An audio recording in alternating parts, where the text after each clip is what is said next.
Well, good morning. I want to make sure I'm not, remember I was crackling up there. I want to make sure I'm not crackling. If I'm crackling, I will go back to the other microphone. Can you hear me okay? Keith, can you hear me? Okay, that's great. Well, hey, welcome. Thanks for coming. Is this one of your first time or one of your first times? We're so glad you came. I know sometimes it's hard to walk into a place. And if you're joining us online, we're so grateful you did that too. So, it was probably 15, 20 years ago, I ran across a guy I hadn't seen in a while, and I said, man, you have lost some weight. What happened? Well, he said, well, doctors have been talking to me about losing weight, and I'd been kind of doing it and not. And then I had a mild heart attack. And the doctor said, well, you survived this one, you might not survive the next one. I got desperate. I was 50-something, wanted to see my kids get married, see grandkids, et cetera, et cetera, et cetera. So I started listening to the nutrition people, I started listening to the exercise people, I started listening, and here I am. Being desperate did that guy some good. Got him to do some stuff he needed to do. You know, spiritually, being desperate can do us some good too. We don't necessarily think that, but I want us to think about that, because I do think, handled correctly, desperation is something that can work in our lives. So if you got a Bible, if you'd open it to Jonah chapter 2, we're going to start in verse 1 and go through verse 10, the whole chapter. And we're going to ask this question of this passage. What's so great about being desperate? What's so great about being desperate? Ask the question because Jonah's in a desperate situation of his own making. He was called as the prophet of God, and when God calls you as a prophet, you speak. He had called him to go to Nineveh. He didn't like those people. They were enemies of Israel. So he went the other way. I'll just run from God. That's bad thinking, Jonah, on your part. Got on a ship and boarded it, and God causes this storm, and they figured out a whole long series of events that this is caused by Jonah. And they think, what's going on? Jonah says, I'm in rebellion. I'm doing my own thing. This storm's not going to get any better. And they row and row and row. And you said, you're right. And eventually they pitch him into the sea. And it's just kind of leaving Jonah to drown. That's not going to go well. When we end, God sends a fish, takes Jonah in, and Jonah's going to spend a few days there to think about things. And that's where we pick it up. Jonah's in the belly of a fish and reflects on what has gone on. Now, do we have any Star Wars fans here? Any Marvel fans? I appreciate those hands. Okay, I like that. Anybody read Harry Potter? Okay, there you go. I appreciate that. If you are one of those people, you know what a prequel is, don't you? So we're going to have a prequel today. Can we do a prequel? Jonah's going to do a prequel. This is where I am. I want to tell you what happened before. Okay, so that's what we got going on here. We got a prequel. Andrew, we got a prequel. You note that. Okay. So here's Jonah in the prequel. It said, then Jonah prayed to the Lord his God from the stomach of a fish. And he said, I called out of my distress to the Lord, and he answered me. I cried for help from the depth of Sheol. So all of a sudden, as Jonah looks back, he'd been pretty blatant to God. I ain't going, I'm doing my own thing. And all of a sudden he realizes, man, maybe this rebellion wasn't such a good idea. I don't want to die. I don't want to drown, is what Jonah realizes. And he said, end of verse 2, I cried from the depth of Sheol. Sheol's where the dead people go. I mean, roughly, that's where it is. And Jonah thinks, I don't think I want to be here. Maybe this rebellion wasn't such a good idea, so I call out in my distress to God. Does God hear that? We'll see. I mean, Jonah's been pretty hard-hearted, pretty rebellious, so he calls out. Verse 3, Jonah realizes what really happened on that ship when he got cast into the sea. Verse 3 says, for you had cast me into the deep. Well, no. It was the sailors. The sailors, remember, they all drew lots. Jonah, it's your fault. What's your God doing? Okay, we'll row and try and, no, we can't. Jonah said, you're going to need to pitch me into the sea. So finally, they were concerned about that. They had some decency. They didn't want to throw a guy into the sea. But Jonah said, it really wasn't them. It was you. Okay, so he's in reality here. You're not pleased with my choices, and it pitched me into the sea. Remember, Jonah's a prophet of God.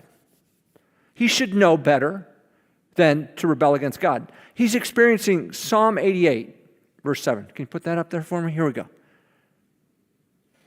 Your wrath has rested upon me, said the psalmist, and you've afflicted me with all your waves. That's where Jonah is. He's got it. He's experiencing the judgment of God. You had cast me into the deep, into the heart of the seas, and the current engulfed me, and all your breakers and billows over me. So Jonah, again, is reflecting on what happens, or what has happened. It's you. You cast me into the sea. It's you who sent this stuff. He goes on in verse 4. He says, so I said, I've been expelled from your sight. Nevertheless, I will look again toward your holy temple. So before I was a pastor, I spent 15 years working with a campus ministry that was then called Campus Crusade, now called Cru. And we had a little point outline of the gospel, and the second law said this. You guys know this. You guys want to quote this for me? Okay. For all of humanity is sinful and separated from God. So when I would meet with students, every student would say, yeah, I'm sinful. I don't even need a Bible. You got your own moral code. You broken that? Yeah. Where I couldn't get agreement was that there's a separation, an eternal separation from God. My sin's not that bad. Jonah would support law 2 of the 4 laws.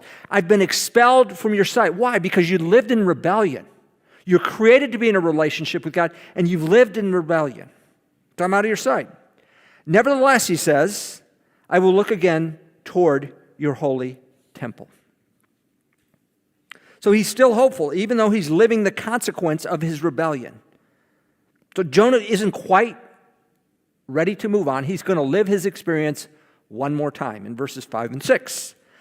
What went on, Jonah? Water encompassed me to the point of death. Then the great deep engulfed me. Remember, he's trying to be poetic, almost metaphorical here. I was in this depth. The great deep, it engulfed me. Weeds, you think about the bottom of the sea. He's down at the bottom of the sea. Were wrapped around my head. That's not a great position to be in. I descended to the roots of the mountains. Okay, how about this? The earth with its bars was around me forever. I mean, what more can he say? He was in a desperate situation. He was down there and he wasn't getting out. So I swam in high school. Often the last thing we would do in practice, the coach would say, I want you to go 25 yards underwater. It's the length of the pool.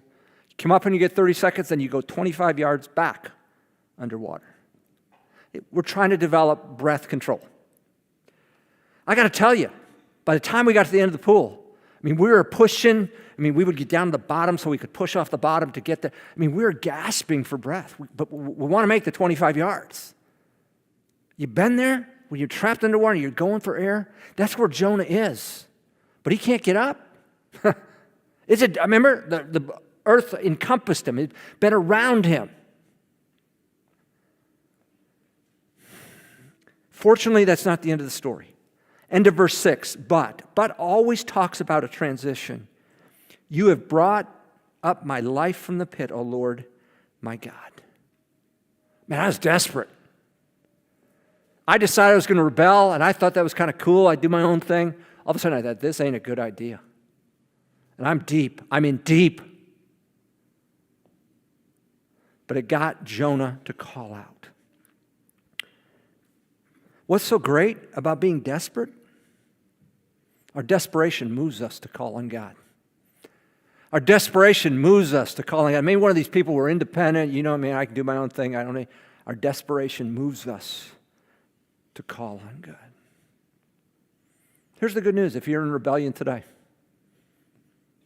you're not too deep. You're not too far gone. You can call out to God and He will answer. But how far do you have to go before you call out?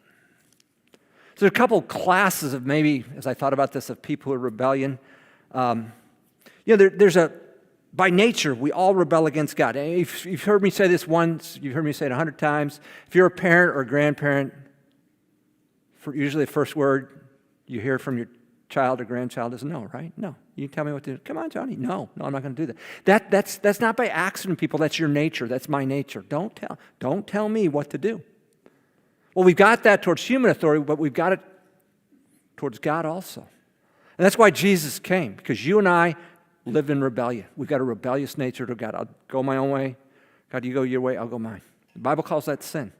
Jesus lived the life we're supposed to live, perfect submission to God.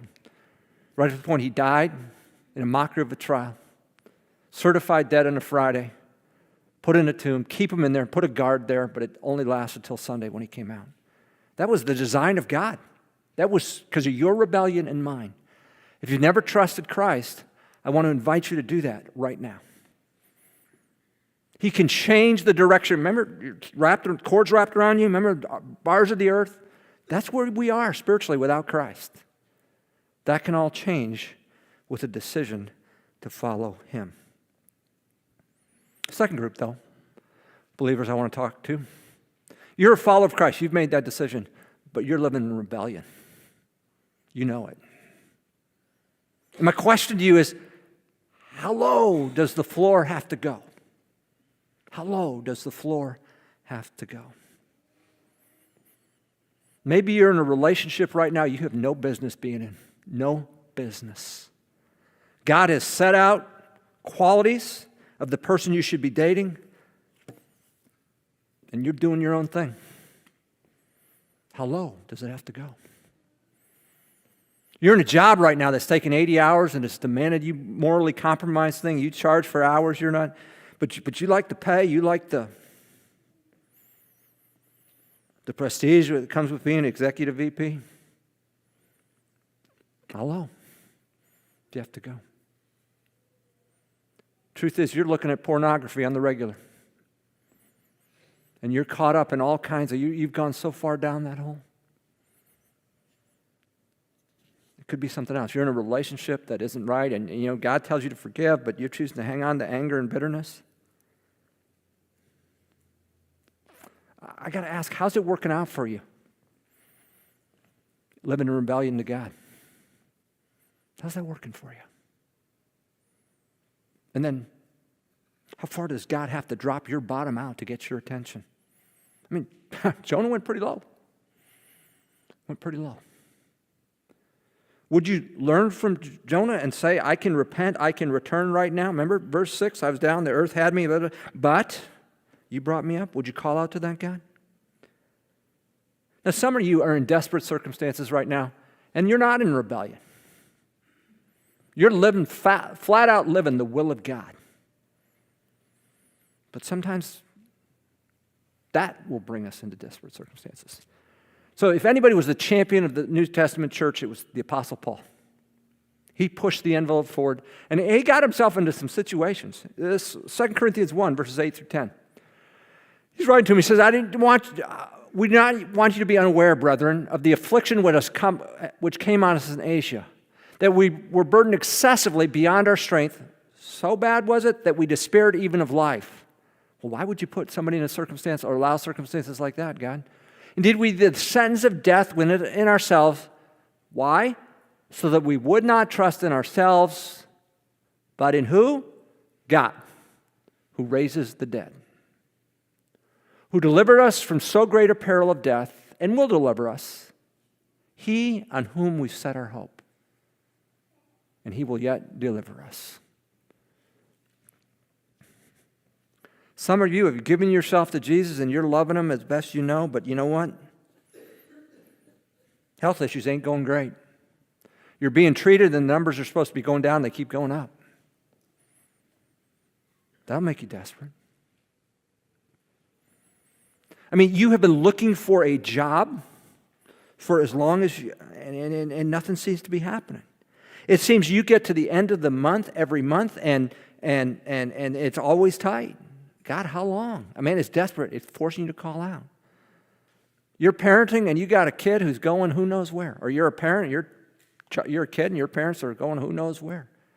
And you're trying to make that right.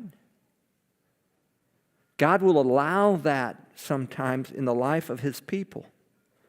That we're desperate. Why? That we call on him. Like Paul said, we had the sentence of death, but we called on him who raised us from the dead. Verse 7 reminds us that we're not beyond the reach of God. Here's what Jonah says. While I was fainting away, I remembered the Lord, and my prayer came to you into your holy temple. So in the Old Testament, if you want to meet with God, you had to go to the temple. But Jonah, man, he's stuck in the fish of a belly way deep. So it says, my prayer came to you, but God came to Jonah in the sea and in the belly of the fish. You want to call out to God? He's available 24/7, 365, man. Well, Andy, I'm in a bad way. Yeah. Jonah shows us God will go to the depths, literally the depths, to bring us back. That's what's so great about desperation, man. It gets us reaching out and up to God like we never would. And we'd be shocked where and when and how God shows up. Now, isn't it true somebody has an experience with God? They're going to preach about it, right? Let me tell you. They're going to preach about it. Well, Jonah's going to preach to us, okay? He's going to preach to the people of Israel. He's going to preach to you and me. Verse 8 and 9. You ready for this? Those who regard vain idols forsake their faithfulness. So what Israel's most prevalent sin was idolatry. I'm not going to trust in God. I'm going to trust in this statue, or I'm going to trust in the supposed God of the harvest, of the rain, of the sun, and the moon. And it was an ongoing thing. And that is offensive to God. He gave life. No, I'm going to look to this other thing to give life. Now, we would never do idolatry, would we? Let's talk about that. Colossians 3, verse 5. Here's what Paul says. Therefore, consider the members of your earthly body as dead to immorality, impurity, passion, evil, desire, and greed. We all recognize those things. Now catch this. All that stuff amounts to what? Idolatry. So I go after this immoral experience, which I know is wrong, because I think that will give me life. It's an idol. It's fleeting. It doesn't give life. Talks about greed. Somebody said, Andy, that this guy ministered to the wealthy people. He said, money's a funny thing. The more you get, the more it gets you. And I can think I'll have life if I can just get a little bit more money. Then I'll have life. And we pursue that over God. Evil desires. Isn't that a nutty thing? So when I was in high school, I was a good kid. And I got running around with some guys, and I got in, not a lot, but a little trouble. I got caught with beer. I got suspended my junior year, and one time we went over, another time we were knocking over trash cans. And I kind of cool. Man, I got a reputation, you know. I'm a bad boy. I mean, you guys see that, don't you? I'm a bad boy. But then I realized I'm getting myself in a lot of trouble here. But that's idolatry. I wanted a certain image. I want a certain look. Paul says idolatry. Jonah said, man, I have gotten clarity. I'm not doing the whole idol thing anymore, because when you get in the belly of the fish, idol don't do you any good. Verse 9, here's what I'm going to do. But I will sacrifice to you with the voice of thanksgiving. That which I vowed I will pay. Salvation is from the Lord. I'm not giving my life to those idols. I'm sacrificing to you. So we start the service with 3-4 songs. Well, why do we do that? Why do we do that, Andy? We're just getting ready for the sermon? No. We're worshiping God. We're paying back this sacrifice of worship because He's worthy. We're claiming with all we got in these words, God, you are worthy. The writer of Hebrews talked about offering a sacrifice of praise. Hebrews 13, verse 15. Through Him, then, let us continually offer up a sacrifice of praise to God. That is the fruit of lips that give thanks to His name. Now, singing ain't the only way, but it's sure one way. Hope when we come in, we're just not doing the songs till we get the pastor up. No. We're offering a sacrifice of praise in lieu of giving ourselves to an idol. Jonah's saying, I want to see if I can get you to make a trade here. Stop sacrificing, giving your lives to this evil desire, this greed, this immorality, whatever.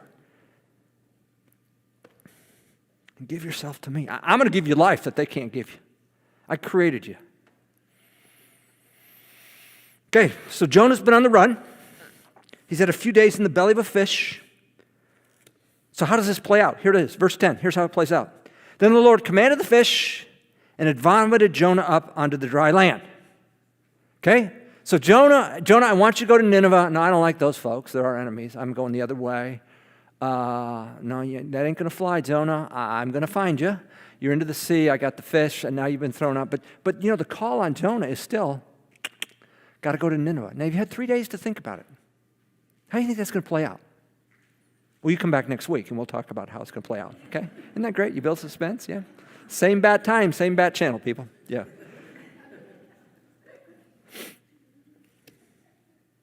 You know what I realize as I think about Jonah in the belly of a fish? Man, I work hard to stay out of desperate circumstances. I don't like, because why? Because I want to be in control, right? That's another idol, by the way. I'm in control.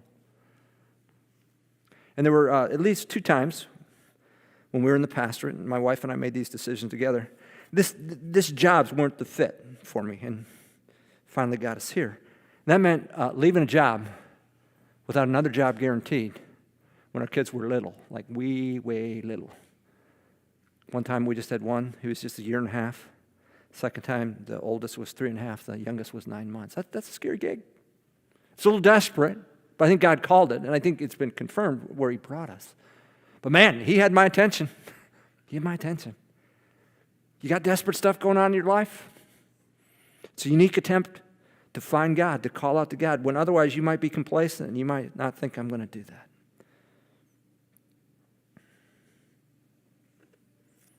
See, when we get desperate, there's a few ways to deal with that, and part of it's reaching out to God. Part of it's to escape. Demi Lovato is a well-known singer, songwriter, and actress. And she's someone who's dealt with addiction all her life.